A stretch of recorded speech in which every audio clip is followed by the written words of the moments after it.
Feeding and eating disorders. Feeding and eating disorders, जैसे कि name से ही हमें आइडिया हो रहा है कि ईटिंग से रिलेटेड ये डिसऑर्डर्स हैं, जिसमें कोई भी इंसान या तो बहुत ज़्यादा खाता है या फिर बहुत कम खाता है, यानी उसमें न्यूट्रिशनल डेफिशिएंसी हो सकती है या ओवर ईटिंग कर सकता है जिससे उसका वेट गेन हो सकता है।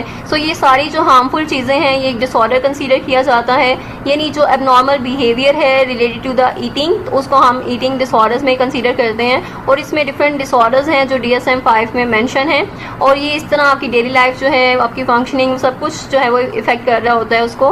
पीका डिसऑर्डर है जिसमें आप नॉन फूड सब्सटेंस कंज्यूम करते हैं। रूमिनेशन है जिसमें आप रिगर्गिटेशन करते हैं। अवॉइडेंट डिस्ट्रक्टिव में आप अवॉइड करते हैं फूड को। एनोरेक्सिया नर्वसा है, बुलिमिया नर्वसा है, बिंज ईटिंग में आप बहुत ज़्यादा खाते हैं। सो इन डिसऑर्डर्स को भी हम 1 by 1 डिस्कवर करेंगे in further lectures, further videos, और इनकी अलग से वीडियोस बनेंगी और इसके अलग से ओवरव्यूज़ होंगे कि ये डिसऑर्डर्स क्या होते हैं।